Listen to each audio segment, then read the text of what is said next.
Pastor Dan was always telling me, because we would sometimes talk while he was here at camp meeting, about how hot it is. Yeah, I did this already. Yeah, it's red, it's good.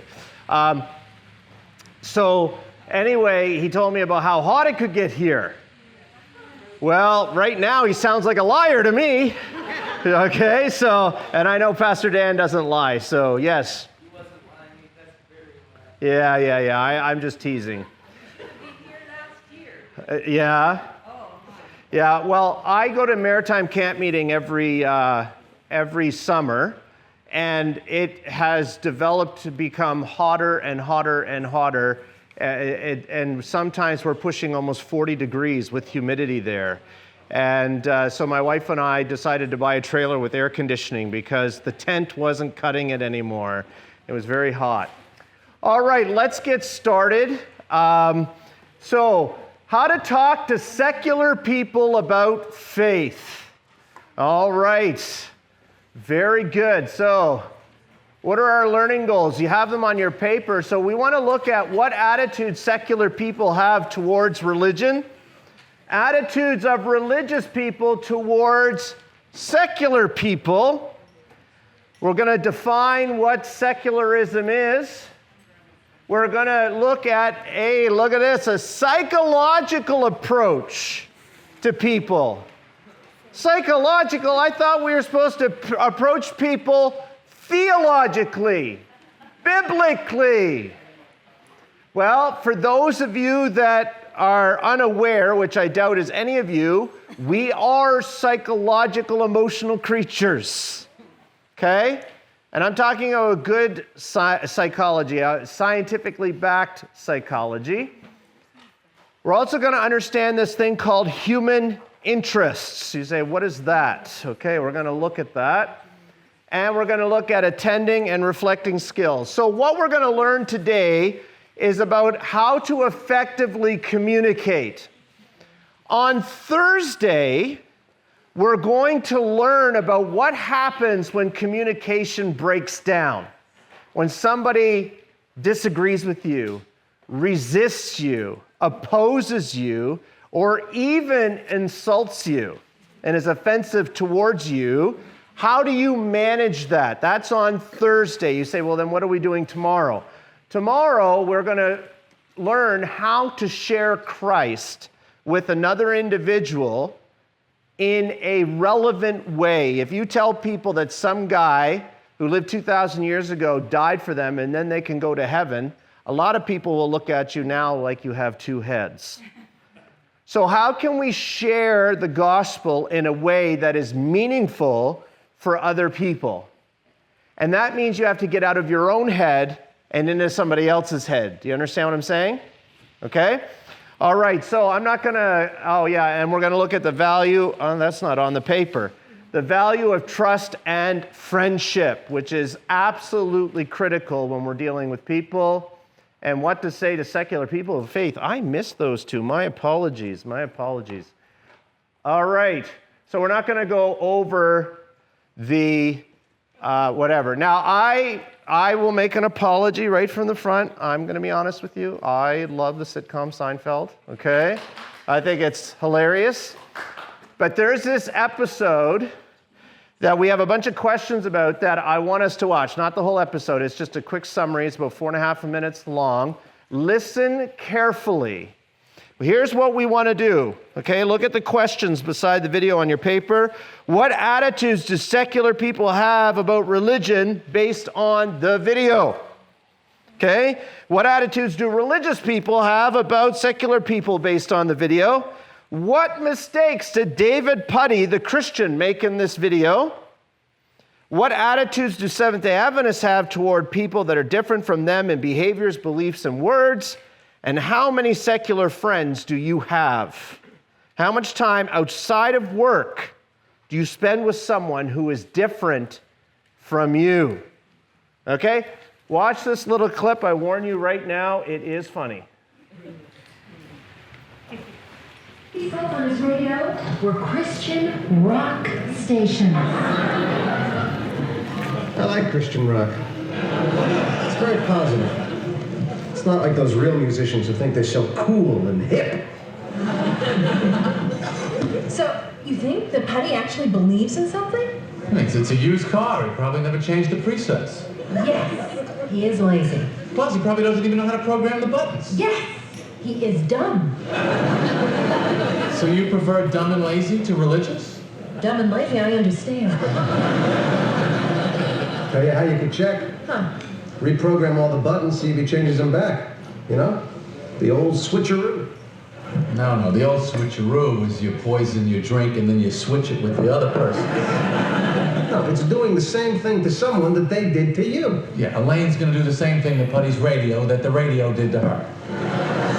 Well, that's the gist of it. Quiet! Hello, boys. Hey! So, did you get that radio, the old switcheroo? I did. And the Christian rock? Resurrected. And look what I pried off of his bumper. A Jesus fish.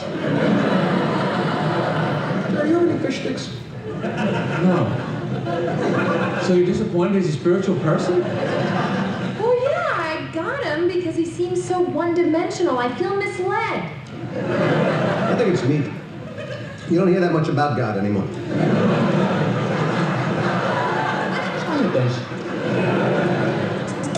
So where do you want to eat?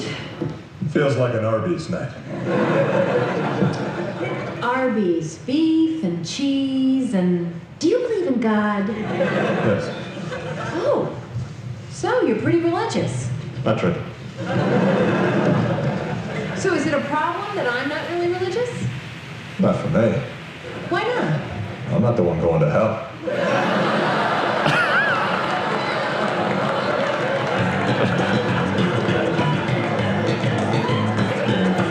Well, I'm going to hell. That seems about right. According to Putty. Hey, you heard the one about the guy in hell with the coffee and the donuts? I'm not in the mood. I'll have some coffee and a donut. What do you care? You don't believe in hell. I know, but he does. So it's more of a relationship problem than the final destination of your soul. Well, relationships are very important to me. Maybe you can strike her up with the Prince of Darkness as you burn for all eternity. And a slice of devil's food cake. Well, they forgot to deliver your paper today. Why don't you just grab that one? But that belongs to Mr. Potato Guy. That's his. Come on, get it. Well, if you want it, you get it. Sorry, thou shalt not steal. Oh, but it's okay for me. Oh, what do you care? You know where you're going. Art, that is it. I can't live like this. No. Come on. All right, what did I do?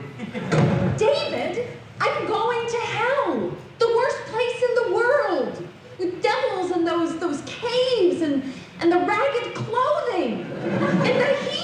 My God, the heat. What do you think about all that? It's gonna be rough. You're trying to save me. Don't boss me. This is why you're going to hell. I am not going to hell. And if you think I'm going to hell, you should care that I'm going to hell, even though I am not. You stole my Jesus fish, didn't you? That's right.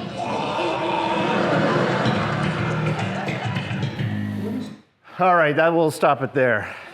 Okay? Now, this wasn't just made to get laughs, right? It's trying to be satirical about highlighting a real issue with secular and religious people. So just a few volunteers here. First question, based on this video, what do you think are the attitudes of secular people towards religious people based on this video? Any thoughts? Huh? Wary. They're wary of them, okay. What else? One-dimensional, you heard that, right? They're one-dimensional, yeah. What else? Misinformed, that's right. What else? They can be gullible. Did you get the idea that they think that may be a bit stupid? If you're religious, you may believe in make-believe. What about religious people towards secular people? What was the messaging there in the video? Don't care. You're going to hell, right? Yeah.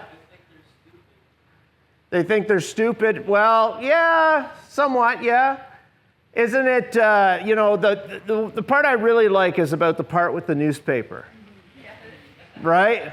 Well, you can steal it because you're going to hell anyway, right? And you should care that I'm going to hell. You know, that's what she says there. You should care, right? And so, anyway, so we've covered what some of the mistakes are. What are some attitudes that maybe Seventh-day Adventists have towards secular people? What do you think? How do you think we view secular people? Let's just be honest with one another, okay? What's that? Okay, some people may think they're better. What else? Huh? Yes.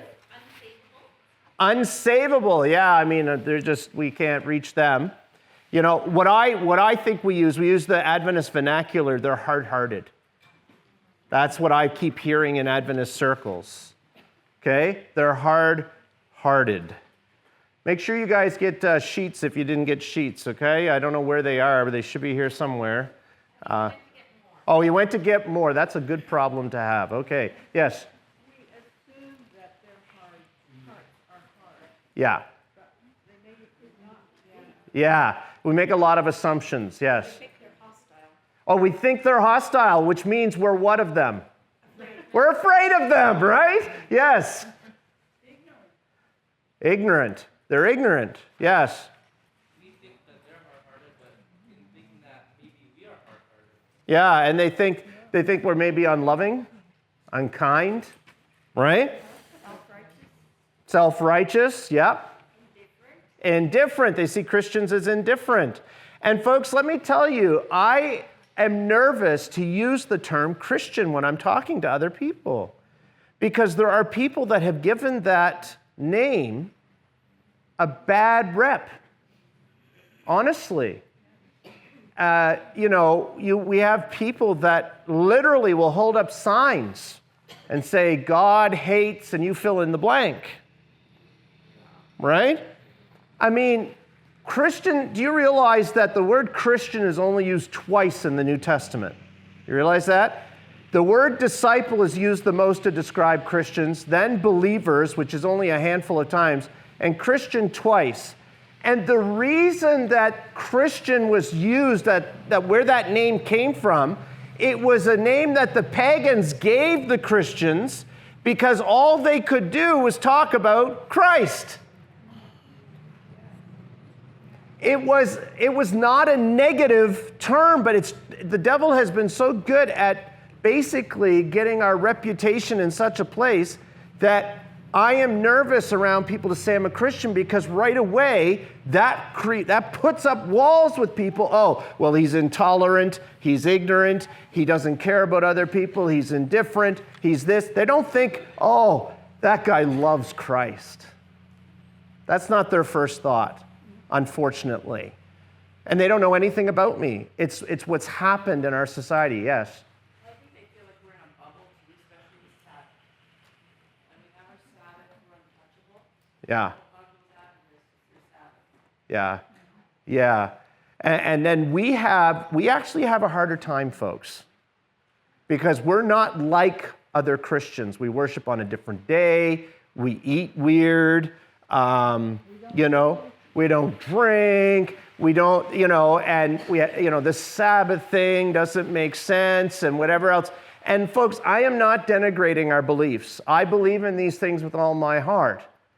But what I'm saying is that we have to be especially different and good in our witness, because we have additional barriers for people to overcome. Do you understand what I'm saying? Yeah. I found something that works well is when they say, who are you, or what do you believe? And I have used, I'm a follower of Jesus in the Bible. Right. Instead of giving a denomination.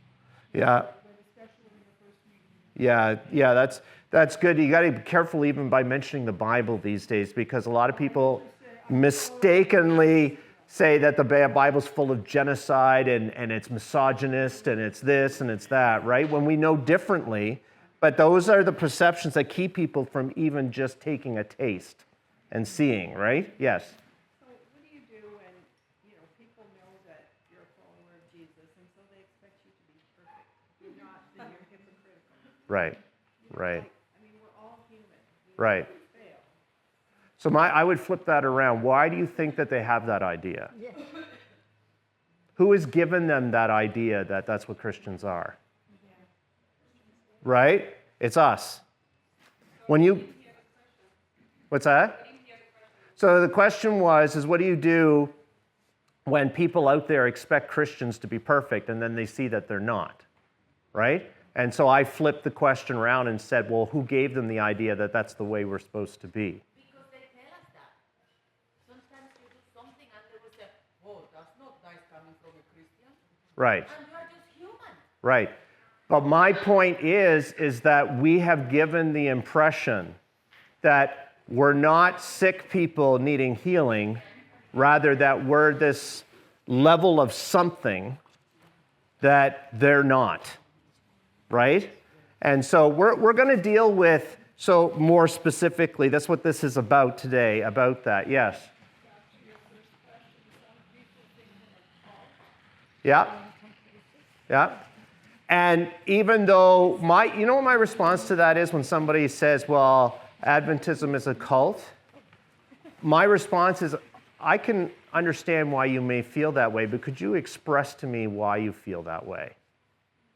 And then when they give, that really makes them think. And then I say, can we agree on what a cult is first? Yeah.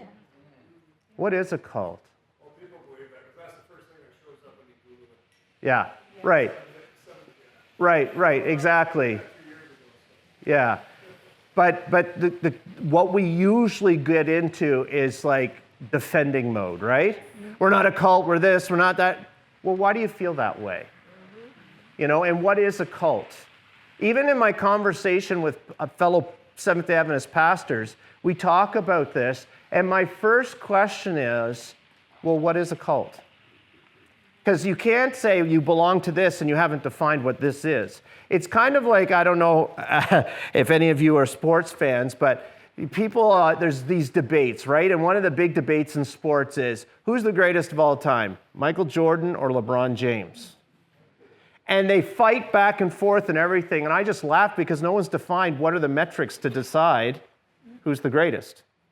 Once you have the metrics figured out, then we can have a logical conversation. So it's the same with this idea of a cult. Well, what is a cult?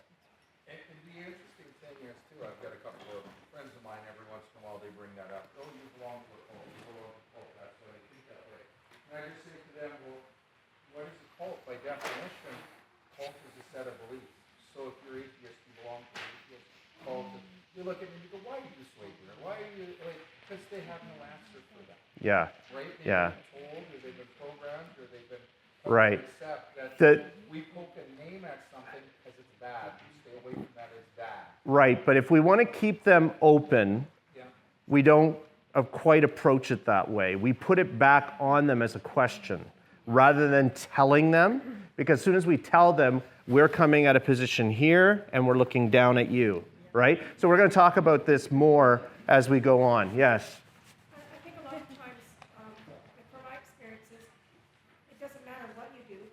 If they think you do something that you shouldn't as a Christian, or if they think you're doing something that you should as a Christian, you get criticized either way, right? Right. Oh, this is the one that, always eats a salad or whatever, right? Right. But that just, to me, proves that I need to make friends with them and talk about something that has Sure. to do about Christ. They already know that I'm a Christian, but if I can say, oh, wow, you were barrel racing, tell me more about that. Yeah. That's so interesting, right? And talk about something else so they can see I'm a real person Right. outside of But you know what I would say to the salad comment? You're right, I love salad. Yeah. Exactly. Yeah. And don't let it bother you. Make a joke of it. We're going to talk about the value of humor shortly. I need to move on, folks, because I want to get through this. So what do you think the word secular means? What does that mean, that word secular? Worldly. That's a Christian Adventist lingo. Let's make it more practical. What is it? Non-religious. You know, everyone is religious, you know that, right? Everybody's religious. I was at Cornhole there a few months ago, and I'm getting to know this business owner by the name of Robert. And Robert finds out I'm a pastor, and we're talking, and he says, now hold on, I'm not religious. I said, that's not true. He's like, what do you mean? He says, I'm not religious. I said, do you believe in truth? Do you believe in honesty? Do you believe in fairness? Do you believe in love? Do you believe in justice? Well, yeah. I said, well, those aren't scientific principles. Those are religious principles. Those are spiritual principles. Oh, well, I guess I am religious. Right? And then I left it there. That's a seed you drop, and you just leave it there. Okay? You just leave it. Let them chew on that for a while. Yes? Modern. Okay, well, here's a definition here. Indifference to or rejection or exclusion of religious and religious considerations. That's how Webster defines the idea of secular. My own personal definition is a person that believes in spiritual principles divorced from a religious context or God. That's a person who believes in spiritual principles, which everybody does, but divorced from a religious or a God context. Does that make sense? Yes. So they'll fight, like, look at secular people today. They will fight about equity, diversity, and inclusion. Those are the three buzzwords. If you apply for a job, if you've had a job. And my question to people when we talk about this is not, are those things important or not valuable? My question is, where did those come from? And they say, well, everybody knows it's just right. And I said, well, who says who? Says who? Since the beginning of the world. Yeah, but says who? Says who? They believe these things very strongly, but divorced from a religious and God context. So, says who? Says who? And remind me at the end to tell you about an awesome paper that you should read from a guy by the name of Arthur Leff. It will blow your mind. Anyway, yes? So, someone that I met literally described themselves as your definition of secular. Yeah. That's my experience with people, right? Okay, let's continue. So here are some synonyms that are associated with this is atheism, godlessness, unbelief, agnosticism, non-belief. Know-nothingism is actually a term, believe it or not, that some people. I'm a know-nothingism, right? These are different things that people will associate with, but you will not find even the most hardened atheistic, evolutionary biology, dyed-in-the-wool, no God kind of person. If you ask them, do you believe there's such a thing as love? They agree, and that's where you can start the conversation. Now, some atheists have clued into this and said, well, love is just a neurochemical process and different things, and they will tell you the neurobiology of it and everything and say it's not real, it's illusory and false. And I say to them, are you married? And I say, yeah, is that what you say to your wife? Yeah. She's just a bunch of chemicals? And then they get the point, right? They get the point. All right, here's a bucket. The bucket's almost full. What I want you to do in your mind's eye is imagine that bucket is a person. And that bucket, when it finally overflows over the edge, that's when a person has made a decision for Jesus. Are we clear on that? Okay? Now here's the thing I want you to get in your heads. If you can get this in your head, it will take all the pressure off and you can relax in every conversation that you have. God does not expect you to fill the bucket. God only expects you to drop your drop in the bucket. A person comes to Christ through many, many different experiences. You are not that important that you are responsible for filling the bucket. That includes your children, by the way. You know what? Your children's bucket might not be full until they're 25. It might not be full till they're 60. Now, I'm a parent, I'm a grandparent. I want my kids to love Christ their whole days, but I know that I had to go through some school of hard knocks to get where I am today.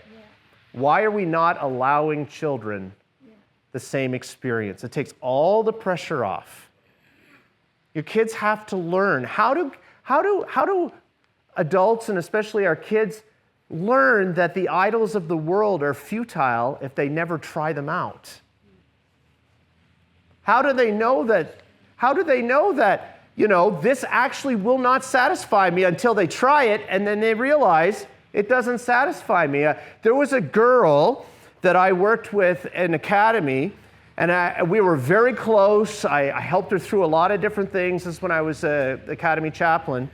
And she came to me 2 days before her graduation, and she'd like to speak to me in French because she's French-Canadian. Amen. And so, so she comes to me and she tells me in French that she can't wait to leave, and the first thing she's going to do is get a tattoo. And what do I think about that? And then she lifts up her shirt and shows me her abdomen and says, I'm going to get it right here. And I said to her, don't do that.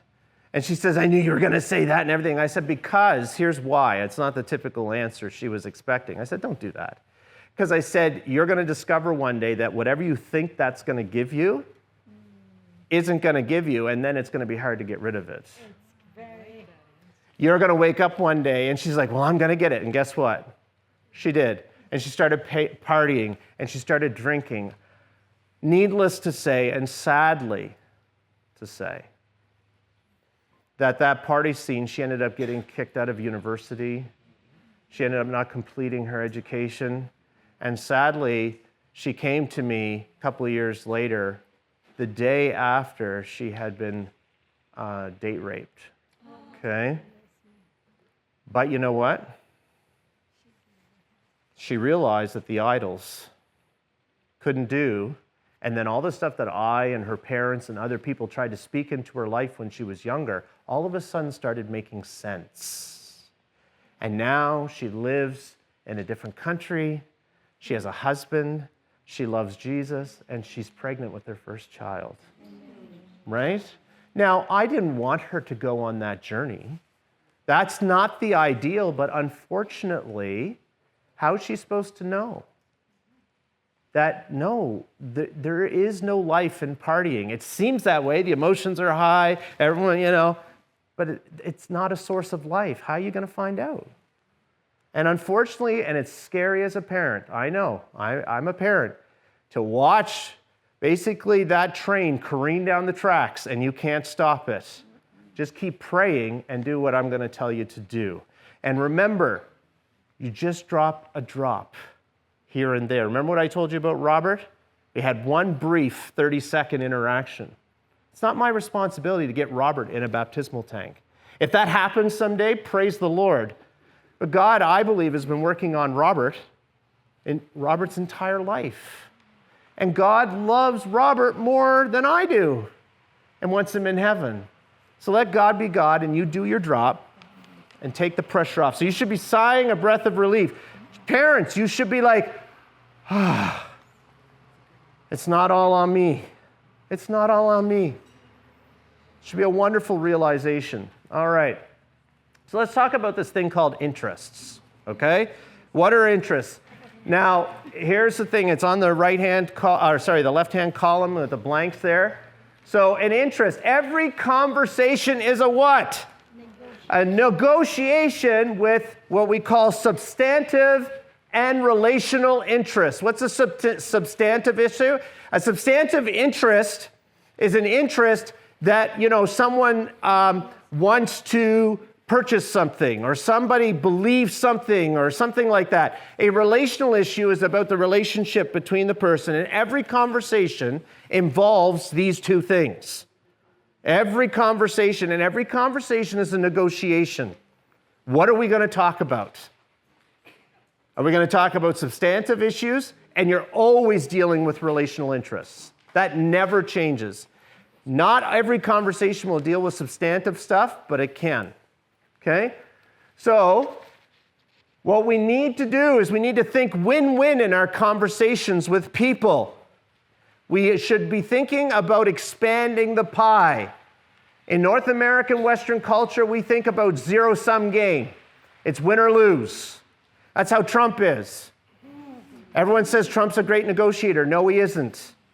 No, he isn't. He's a bully. Okay? That is not win-win. That's win-lose. And if you don't do what he says, then he ups the ante. That's not expanding the pie. That's a scarcity mindset where there's only this much and I've got to get as much as I can to benefit myself as much as possible. Change your attitude towards people and think win-win. How can I create a win for this person? Expand the pie, make it bigger, okay? Put yourself in the other person's shoes. Get out of your own head. Stop making yourself the reference point all the time. What do they need? What do they need? Now, we talked about this yesterday a little bit. Empathy is understanding another person to uncover their interests. Our number one need as human beings is to be understood. Amen. To be heard and understood. That's what empathy is. To be understood. Sorry. So what are interests? Interests come down to needs, fears, concerns, goals, ambitions. Okay? That's what an interest is. So, in proper negotiation and conversation, you're seeking to meet another person's interests first. So, another person's interests might not be coming to Christ right away, but they might be hungry. They might be struggling with their kids. They might be wondering, how am I going to get my kid through high school? That's their pressing concern. Now, we know ultimately everybody's greatest need is Jesus. But if they don't see that, right? If they don't see that, but what do they see? Because once you start fulfilling other people's interests, then their heart opens up to you. And guess what? They start trusting you. And then the deeper interests can start happening. So that's why we call in the mediation field, what is the presenting interest? What are they presenting to you as their initial interest? And you can only know that if you use these. Right? You got to use these. Okay? So, let's think of how Jesus approached and helped people. Did Jesus come in there and just kick things down and say, this is my agenda, do it? He met people where they were. A woman had an issue of blood. That was her interest. That was her need. You know, the woman of Nain, her son was dead. That's her interest. Not going to heaven. Is going to heaven important? Of course it is. But that's not the pressing interest of the moment. The feeding of the 5,000. Jesus met, they were hungry. They needed food. No one was baptized on that field that day, but everybody went away filled. Okay? That was their interest. We got to think in those terms, okay? So, what are some interests that everyone is seeking? What are some things that is common to everyone? Because there are cultural interests, right? Ethnically driven interests that may not be an interest for me. So, for example, I'm just going to throw this out there. If you have somebody that comes from an ethnically marginalized community, they may be wanting social justice in that area. That's not an interest of mine, and like a personal interest. I may have an interest to see that happen for somebody, but it's not a personal interest. Do you understand what I'm saying? So we have our own unique ones, but then we have ones that are universal to everybody. Does that make sense? Yeah. Okay, so what are some interests that everybody has? Yes. Food, that's right. Physical needs are food. What else? Yes. Acceptance, yes. Happiness is another interest, yes. What's that? Health, absolutely. What'd you say? Safety, security, yep. Approval, that's right. House maintenance. House maintenance. Everybody has a need. They need somebody to come and clean this or the cupboards. That I think that is, I agree that everybody needs that, but I think that's falls under the safety and security aspect. If somebody wants to witness to my mom, she would love them to come and clean. Yes. Freedom to learn and grow. Freedom to learn and grow. Right? Freedom, period. Right? Freedom, period. Right? These are interests. Yeah. Dignity. That's right. These are all, think about things that you want in life, and those are interests. And your neighbor is the same way. Your coworker's the same way. Your children are the same way. You ever wonder why your kids are resisting you? They'll do that the older they get. Guess what? They have an interest for freedom. That's healthy and normal. That's healthy and normal.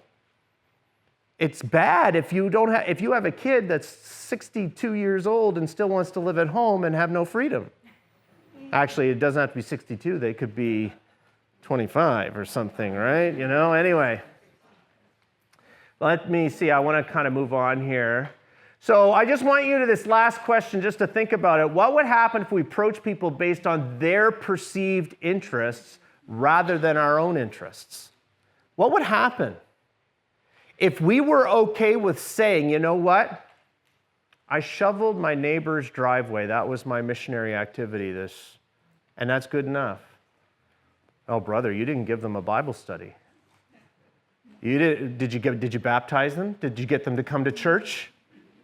That's what we do. And, I had a conference president one time tell me, he asked me, because we had some baptisms in my church, he said, yeah, but how many of them were adults? I said, what do you mean? He said, well, were there youth? I said, well, there was youth and adults. He said, well, I want to know how many adults. I said, why? He says, well, youth, children baptisms, they don't really count. Yeah. Well, I don't know if he was necessarily saying that. I think what his idea was is that, kids, of course, they're going to get baptized, right? Like, what did you do, right? But we carry these attitudes. What? You gave food to people, but why aren't they in church? Mrs. White had an expression called disinterested benevolence. That means you help people just for the sake of helping people. And she says if we did that, we would see 100 conversions where now we see only one. Okay? We got to get rid of some of these subcultural ideas and start looking at people's interests. Okay, so there we go. This is Maslow's hierarchy of needs right here. I have it on your paper there. It starts from the bottom up, and the only reason I show this is to show you, yourself.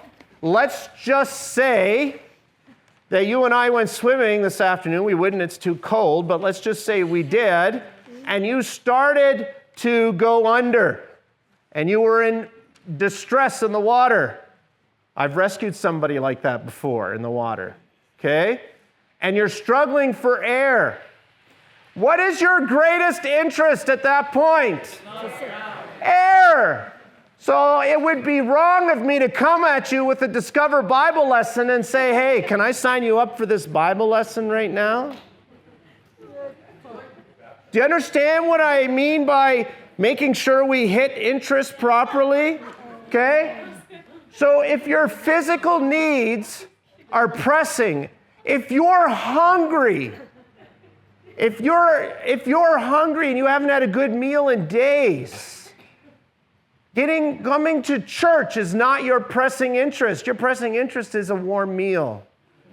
If you're lonely, you're looking for friendship. You understand what I'm saying? And so if you don't feel safe, and there's a lot of people that don't feel safe in a church, and you may not understand that. That might be a place of safety to you. It might be a place of terror to them.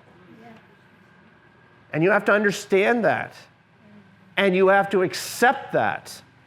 Not everybody has your experience. Okay? I know people that won't set foot in a church because that's where they were physically or sexually abused. Okay? or psychologically or emotionally abused. Right? We need to be sensitive to other people. That's why we have to find out what their interests are, not your interests. We're there to serve, not to be served. Okay? So I'm not going to spend a lot of time on that. So advertisers understand this principle. So we're going to look at 3 commercials very quickly, and let's see if you can see what interest they're tapping into. So let's look at the first one. 2 tickets, $46. 2 hot dogs, 2 popcorns, 2 sodas, $27. 1 autographed baseball, $50. Real conversation with 11-year-old son, priceless. There are some things money can't buy. For everything else, there's MasterCard. Accepted at all parts, coast to coast. All right, what does MasterCard know what interest is? Family, connection, memories, father and sons, right? Let's say a father is watching that and he hasn't spent time with his son for a while. You think he's pulling out his MasterCard and getting tickets? Right? The advertiser knows these are interests people have. Okay, let's look at the next one.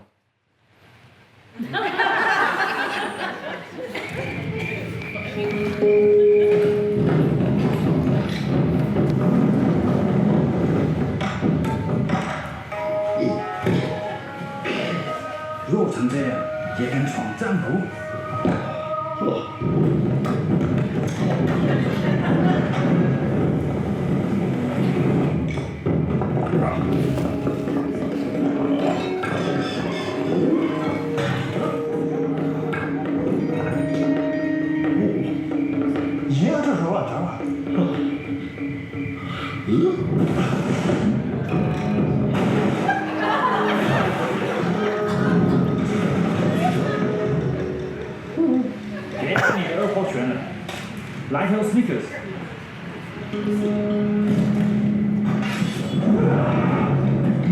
兄弟，怎么样？真的，要拿绿了你会为 Snickers get some nuts. All right, what does Snickers think our needs are? What our interests are? Safety? No, I don't think it's safety. Comfort, hunger. I mean, how many can honestly admit you love a good Snickers bar when you're really hungry? I love Snickers, okay? All right. Here's the last one, okay? Let's see what interest they're trying to peddle here. Oh. Come on now.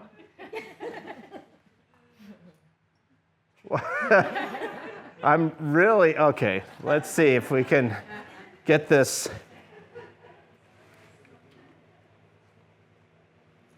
Let's see. Why is that not working? Oh, I don't know. I'm having a problem with my PowerPoint. Okay. Well, that was a Canadian military recruitment video, and it has the soldiers running through the woods, and you're on a ship and different things. And what they're trying to tap into is people that don't have a purpose. Now they have a purpose, right? Purpose is an interest, meaning in life. That my life matters at the end of the day. That I'm making a difference, okay? All right. Now look at this quote from Mrs. White. The gospel is to be presented not as a lifeless theory, but as a what? A living force to change the life. God desires that the receivers of his grace shall be witnesses to its power. Now notice what he says here. His blessings he presents in the most alluring terms. That means attractive. Attractive. He is not content merely to announce these blessings. He presents them in the most attractive way to excite a desire to possess them. So his servants are to present the riches of his glory, of the unspeakable gift. The wonderful love of Christ will melt and subdue the hearts when the mere reiteration of doctrines would accomplish how much? Nothing. And we love talking about our doctrines. Words alone cannot tell it. Let it be reflected in character and manifested in the life. If you are a lemon-sucking Christian, people we already mentioned that an interest people have is happiness. If being a Christian means to be as miserable as you, people are not going to want to be a Christian. Think about it. If you're an unhappy, complaining person, why would somebody want to become a Christian? Why? They already have enough of that in their life. They're looking for relief. They're looking for happiness. They're looking for joy. And I'm telling you something, the beers with the friends on a Friday night are more of a source of joy than church if church is a miserable lemon-sucking experience. Do you understand what I'm saying? Where's our happiness? Where's our joy? Where is the alluring charms of Christ in what we do? I told you yesterday that I'm kind of foolish, and I tell jokes and I use humor a lot with people. I was doing it this morning in the cafeteria. My wife says, "You are so foolish." But anyway, I had the person next to me, like she was almost crying. She was laughing so hard. And anyway, that's what it should be like. I heard a story of a missionary years ago. He got a knock on his door one evening. He was in his house with his family. I believe this was in Africa somewhere. And he opened the door and he saw a man he had never seen before. And the man said, "Sir, I want to be a Christian." And the guy was like, "Well, who are you?" And he told him who he was. Have you read the Bible? No, I don't even know what a Bible is. Well, have you given your heart to Christ? No, I don't even know who Christ is. And the guy's like, after a while, the missionary's like, "Why on earth do you want to be baptized?" This is what the man said to him. "I have heard the laughter in your home, and I want to be a Christian."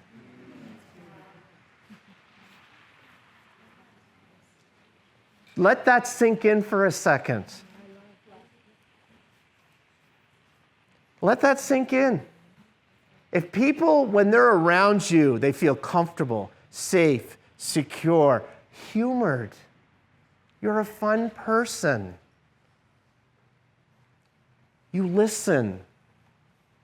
You're not bombastic and argumentative and all these other things. People will just naturally just be drawn to you. We're drawn to people like that, aren't we? Yeah. Isn't that the way it is? Well, if it's that way for you and you avoid lemon-sucking people yourself, then don't be a lemon-sucking person.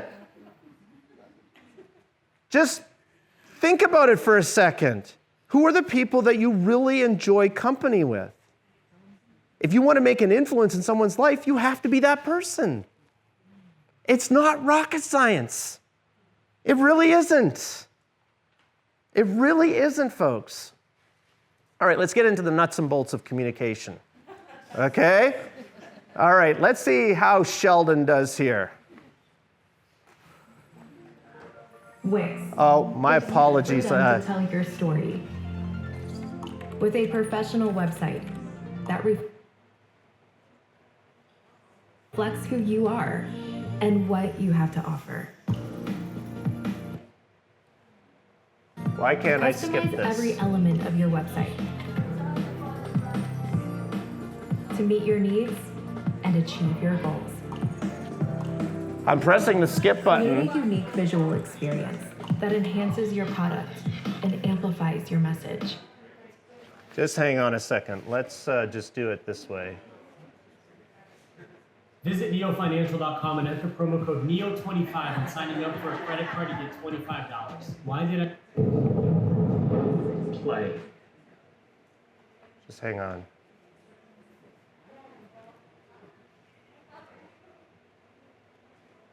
Oh my goodness!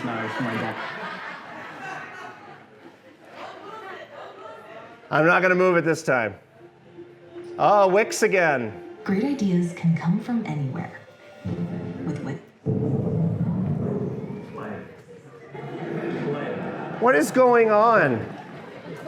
Play. Okay, I'm sorry, folks. We're going to have to endure the commercials, I guess. Oh, wait a minute.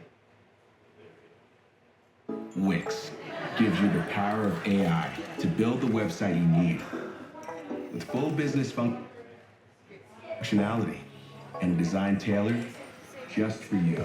I'm pressing the skip Customize button. every element of your website and watch your vision come to life. My apologies. This is worth the wait, okay? I assure you. Control everything from the biggest tasks to the finest details. I'll tell you one thing, I'm not having nothing to do with Wix. I can tell you that after this. You have to lighten up with the doom scrolling. Not. Look for interest, folks. Look for interest. Let's practice, okay? Look for interest. Okay? Sleep country. Isn't sleep an interest? Okay, here we go.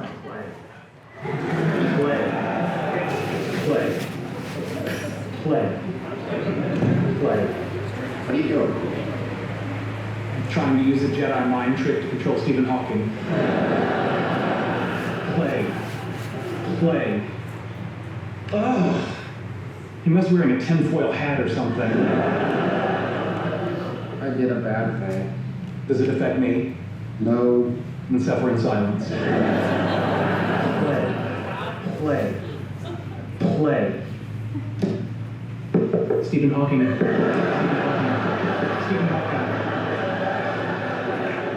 Penny started taking a class. She wrote a paper. She didn't want me to read it. I went behind her back. I read it anyway. Stephen Hawking hates me. I don't know what to do. The paper's terrible. But if I tell her, she'll know that I read it, and she'll get really mad. I was beating him so bad he doesn't want to be friends anymore. Why does everyone love me except Stephen Hawking? Is it possible we're having two different conversations? How would I know? I'm not listening to you.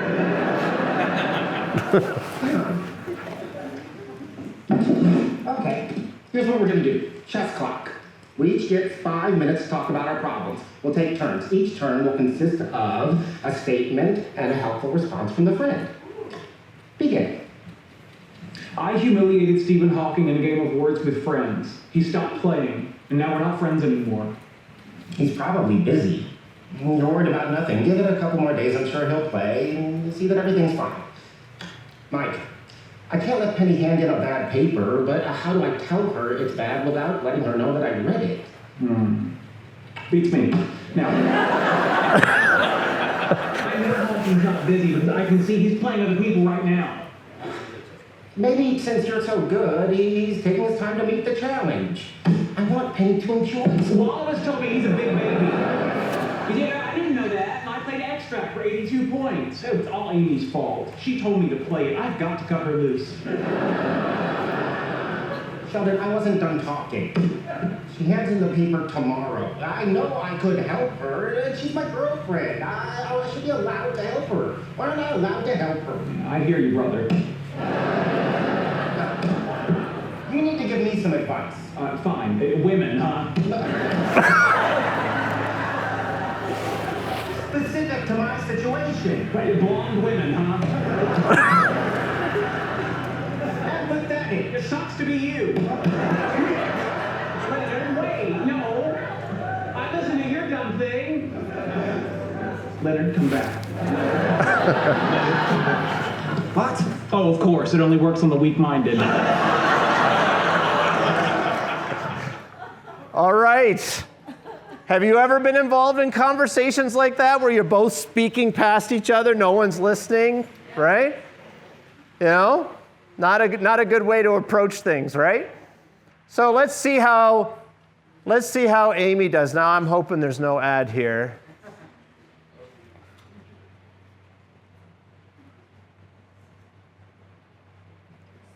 Or maybe we're not going to get it at all.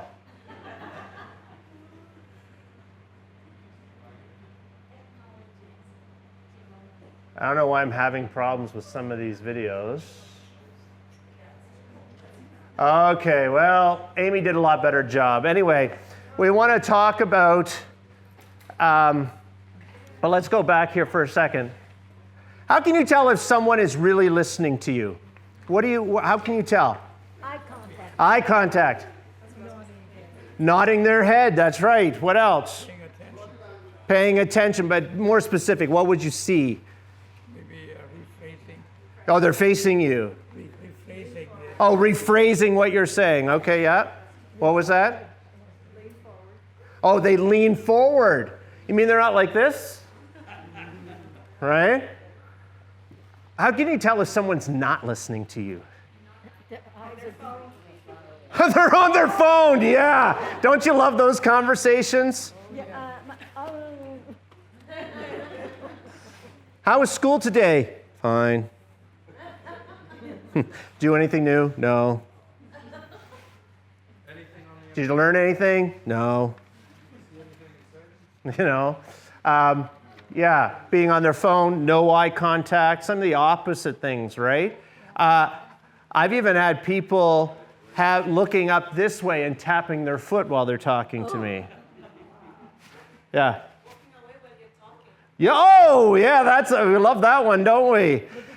Walking away when somebody is talking. I had a similar experience. So one time I was talking to someone, and the conversation was really important to me. And this has happened several times. And then someone more important shows up. And they literally turned when I was mid-sentence and started engaging that other person. And I was like, hello? What is going on here? Okay, so in listening, there is something called attentive skills and reflective listening skills. So let's look at what it means to be attentive. And you guys know this stuff intuitively. Some of you told some of them. So someone mentioned leaning forward. Leaning forward towards a person shows that you want to connect with them. Eye contact.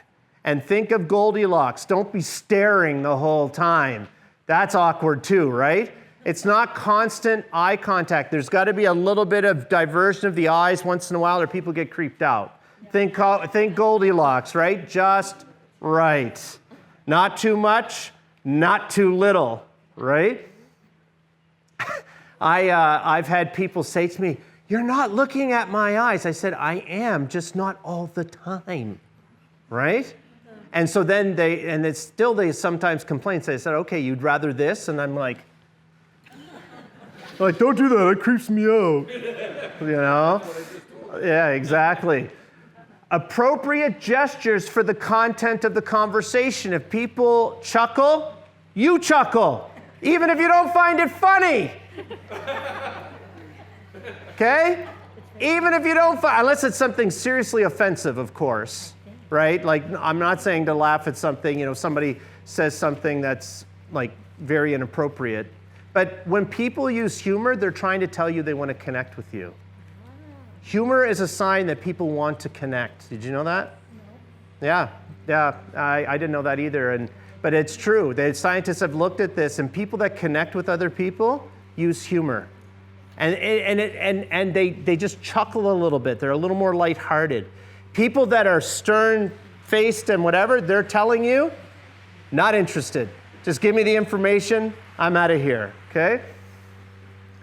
Head nods and short oral gestures that demonstrate that you're listening. So when you're listening to someone and you can tell someone you are agreeing with them and accepting them just by a nod of the head, can't you?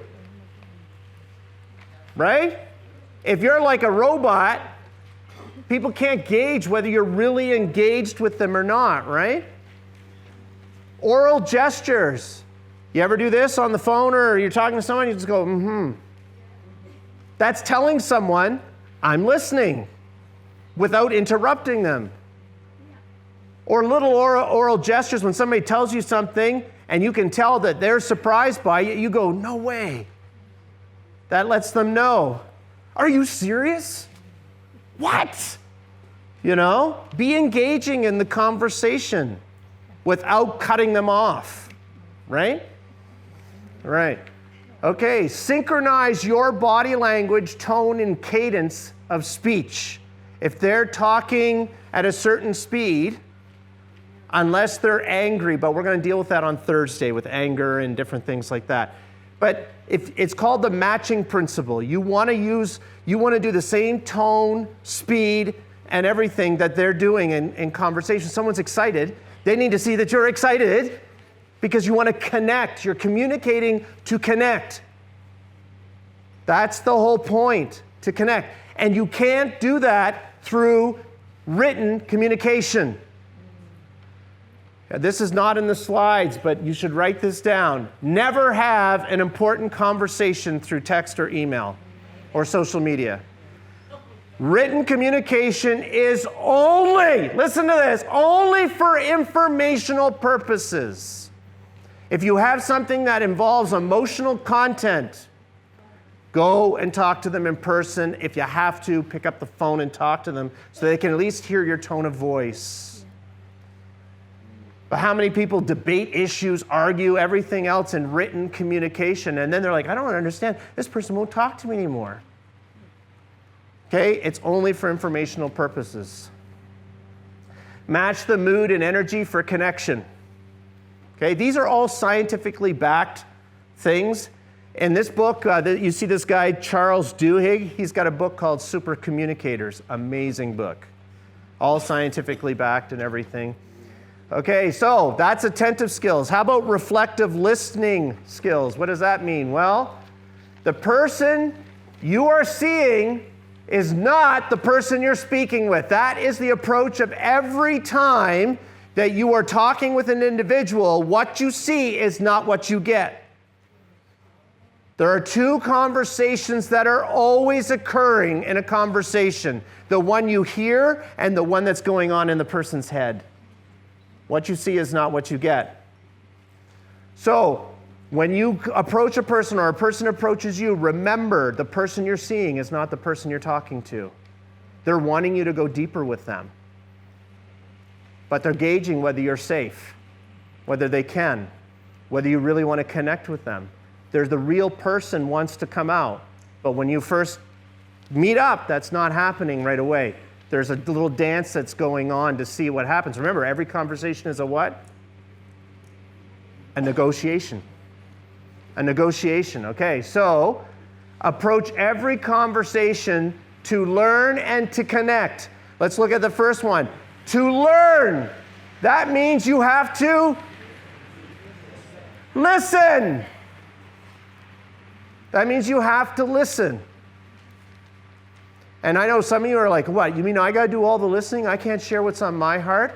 When you show someone that you are listening to them, guess what they will naturally do to you? They will listen back. But someone has to be the adult in the room. Someone has to start. Okay? Same with your kids. Listen more, talk less. Okay?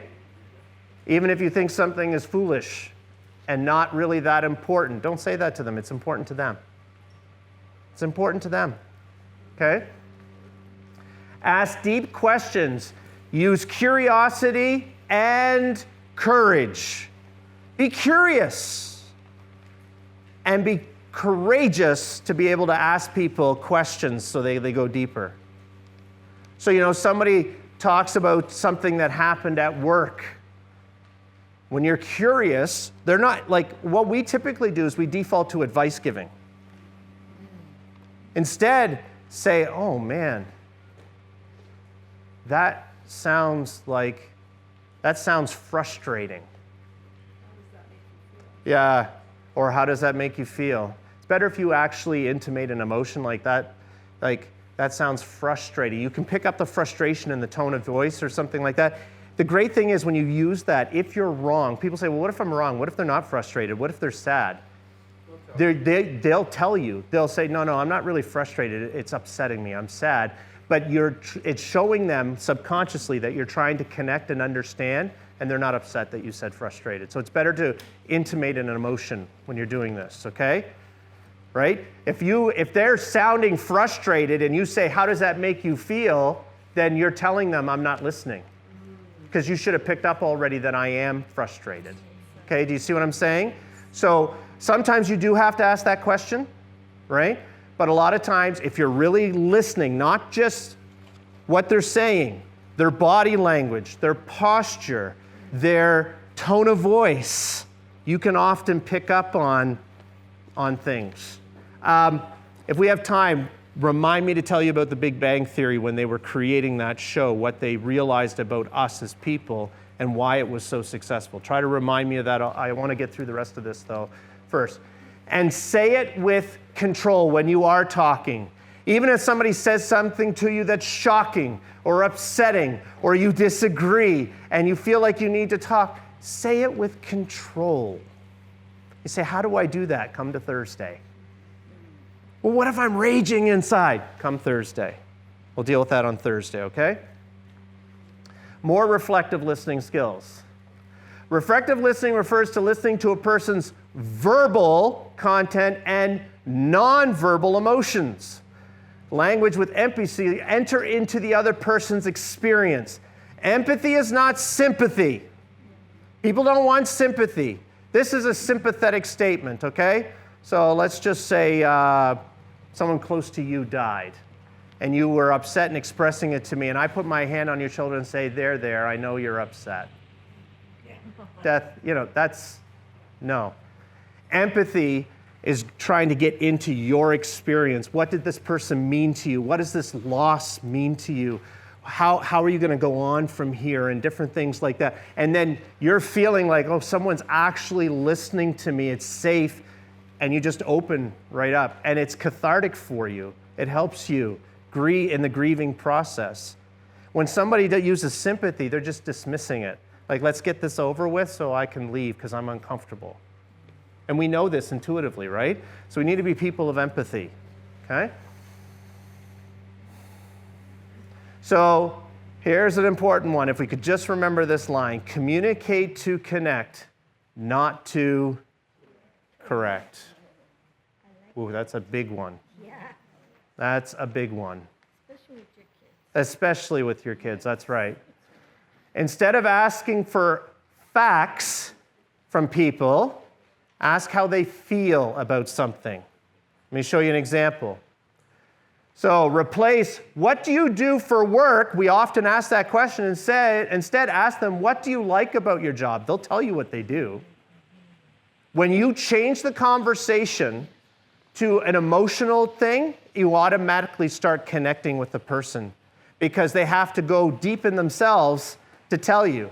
So let's say I'm having a conversation with someone that I'd never met before, and I say, what do you like about your job? And they say, well, I'm an air traffic controller, and I really like the fact that I'm able to help people stay safe and land and take off safely. Wow, that's great. And then you can say something like, you know what, I fly sometimes. I want to thank you for that, because air travel makes me a little nervous sometimes. See, you're expressing feelings, and guess what? You're going deeper. You're connecting, right? Let me give you an example. I just need to check the time for you guys. Okay. I was in Toronto Pearson Airport years ago, and this was before they had those kiosk things that you could just scan and get your boarding pass and your luggage tags and stuff. You actually had to go talk to a person at the desk, you know. And I was with a group of pastors traveling from our conference. We were heading back to the Maritimes, and I was the last one in line.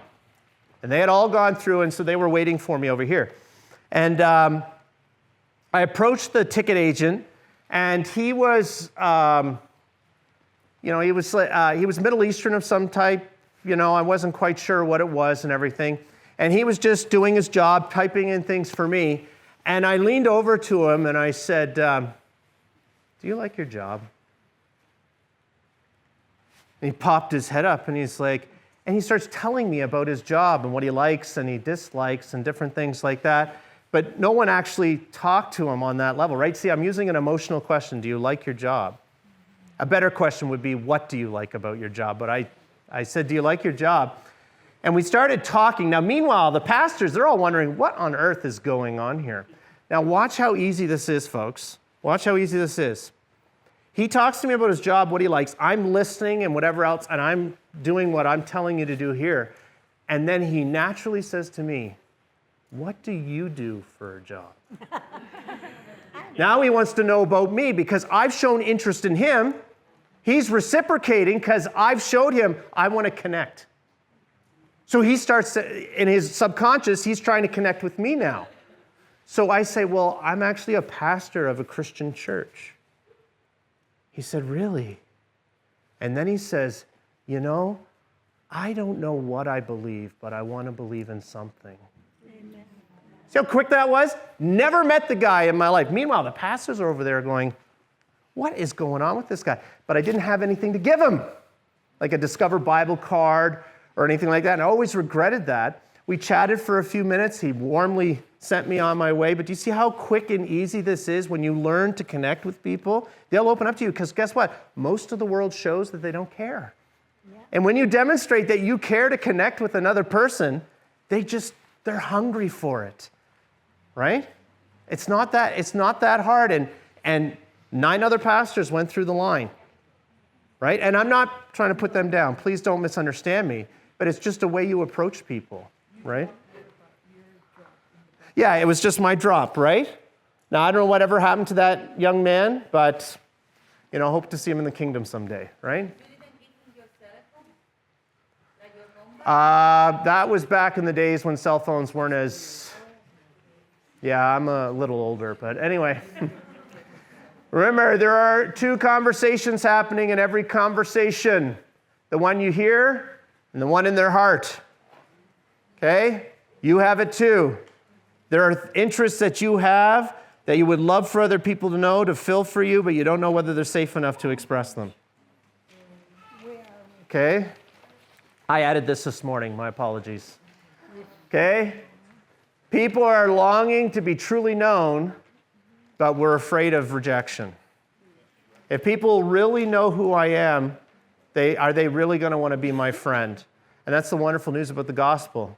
Jesus knows everything about you and loves you anyway. And guess what? If that's the way Jesus feels about us, that's the way we should be with others. Okay? We shouldn't be afraid of other people. We should be drawing them in. As the book of Isaiah says, we should be lengthening the cords of our tent, making it bigger so people can come under its shade. Okay? All right.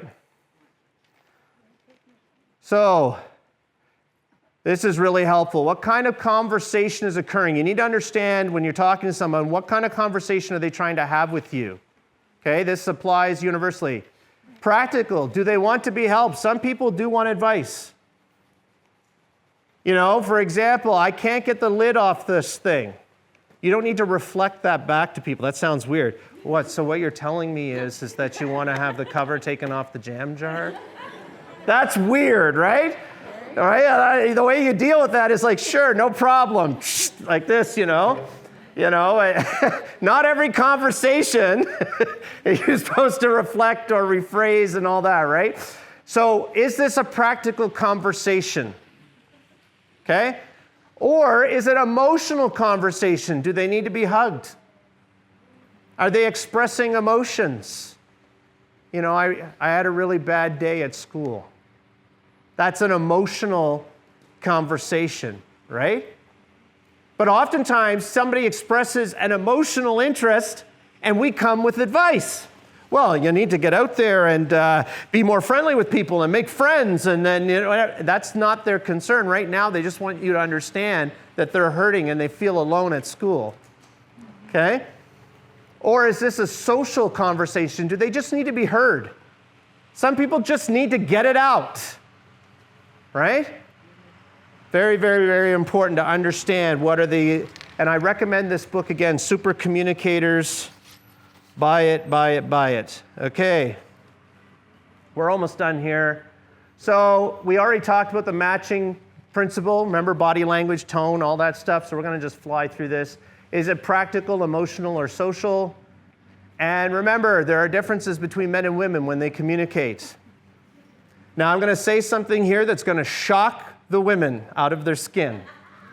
Okay? Guys can listen. Yeah. Number one complaint of wives is my husband's not listening to me. Do you know what? They've done studies, and men are better at showing empathy than women. I told you. You got to get super communicators. You got to read the book. You say, not my husband, but there's a difference. What the research has shown is men are better at showing what's called practical empathy, and women are better at showing emotional empathy.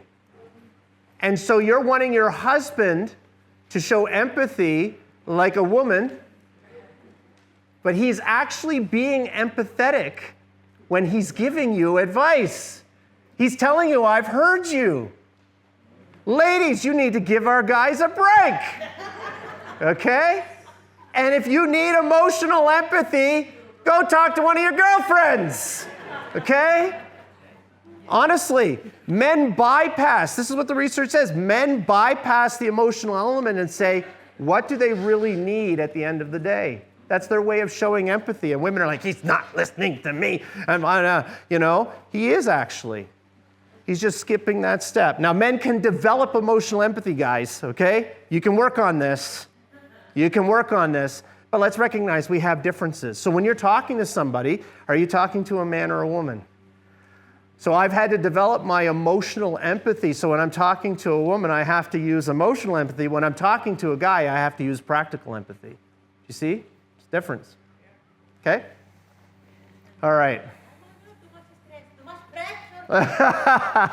So here, I'm going to go through these really quick. We're at the end here. So these are some nonverbal language you look for. Obviously, crying.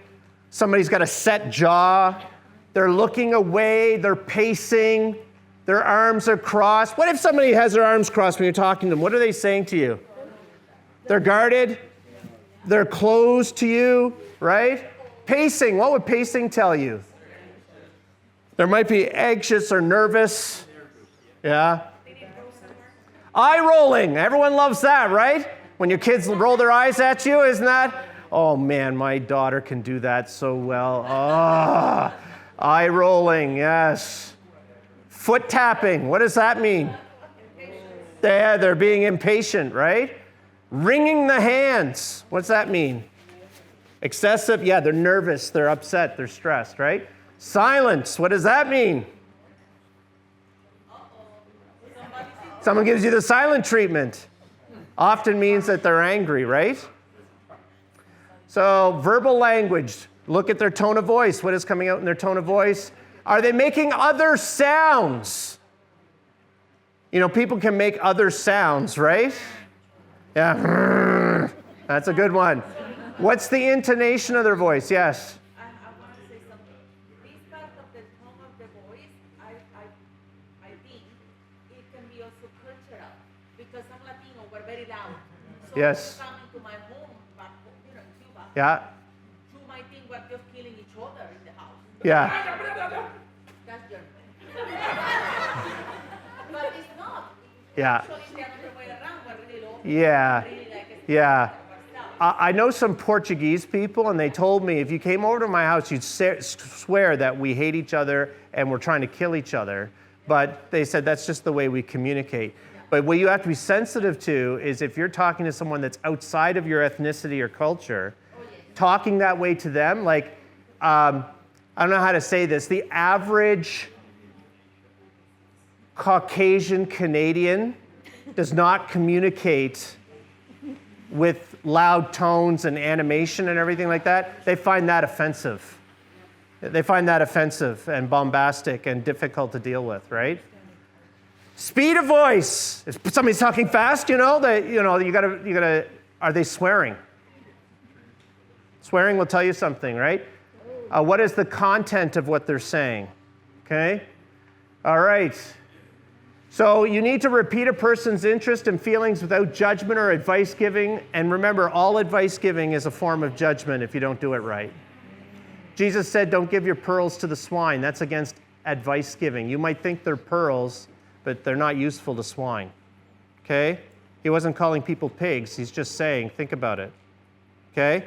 Advice giving is a form of judgment. So you need to be very careful with that. So there's some texts on that. So, when somebody talks to you, your first word is to breathe and then pause. Think before you open your mouth. Somebody have problems with that? Is somebody's mouth always in gear? I know mine is. You have to deliberately pause and take what's called a conversational breath. We're going to talk more about that on Thursday. And like Stephen Covey said in his 7 Habits, seek first to understand, then to be understood. That's the natural progression, right? That's what we're talking about here. So our rapid fire, our number one job is to gain trust, friendship, and having fun together, reflective listening. There are no formulas, folks.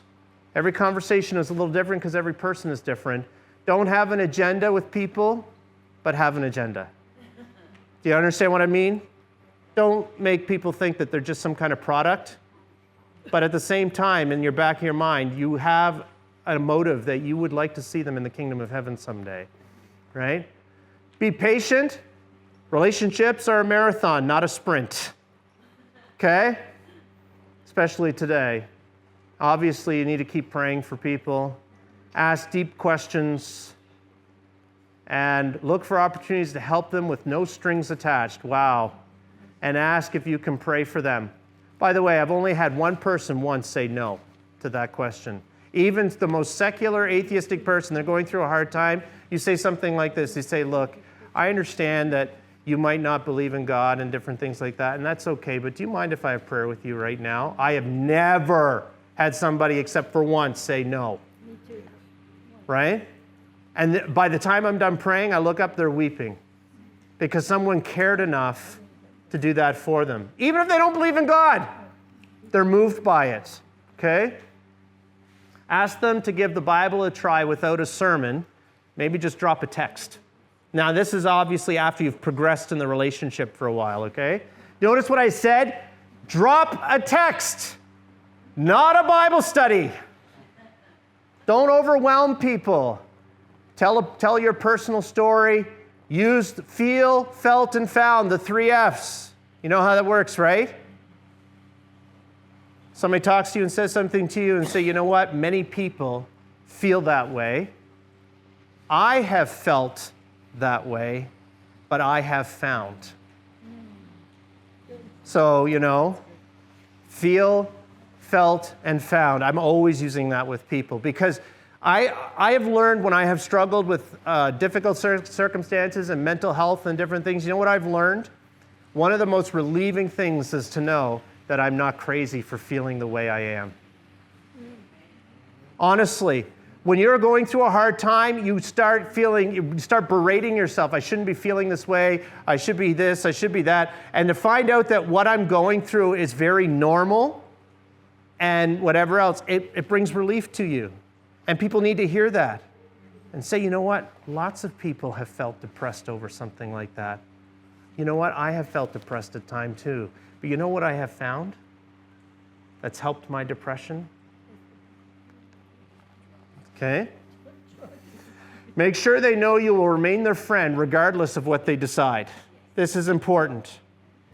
Don't just use them and then, they're not interested in a Bible study, so I'll move on to someone else. They're just not ready yet. Just keep putting drops in the bucket. Okay? Dig deep into Christ and be ready to be uncomfortable, but don't act uncomfortable. People are going to say things, do things. I told you yesterday, I'm around people that drink and they say crass jokes and dirty jokes sometimes. I'm not super excited to be around that kind of thing, but how am I going to influence them if I stay at home away from people? Right? You just have to be uncomfortable. You have to be willing to be uncomfortable, folks. Practice your Christianity in a discreet, respectful, and tactful manner. Okay? Don't be one of those in-your-face kind of Christians and so on, and leave the results with God. It's His problem, not yours. That's His responsibility, right? So your homework, last slide, when communicating with people, try to determine their interests and ask if you can help them. Practice reflective listening skills in all your relationships and refrain from giving advice. Use deep, non-directional coaching questions. Ask a stranger, when was the last time you cried in front of someone? So what? That's a question you should ask people? Yeah, give it a try and see what happens. After they answer, share with them when you last cried in front of someone. There's a story about that in the book Super Communicators. If you buy the book, it's really amazing what happens. Did I put this on here, these resources on your paper? Are they there? So there's some great stuff that has helped me in learning to become a better communicator with others. Is there just the 6th or is there a 7th one? Yeah, seven one there. Yeah. If you read those, you'll be well on your way to being a super communicator. All right, I know we've gone over time. Thank you for staying. Does anybody have any questions or anything? Oh, you told us you wanted to do something. Oh, the Big Bang Theory? Oh, I couldn't get it to work. Yeah, well. Real quickly, the Big Bang Theory. They wanted it this is in the book Super Communicators. When the Big Bang Theory creators started, they wanted to create a sitcom about these nerds that were emotionally awkward, but did not know, but they wanted them to show that they had real emotions, but they couldn't express them properly. So what they figured out in the process of creating that sitcom is that you and I naturally can pick up on emotions without them being expressly given. So if you watch the Big Bang script, they did it through the entire series, there's all kinds of emotional content that's never mentioned, but audiences pick it up all the time. And they used our emotional receptivity that we naturally have. It's a pretty interesting story. Again, you have to read the book, Super Communicators. Anyway, thank you for staying behind. God bless. We'll see you tomorrow. And try to bring a friend. See you later.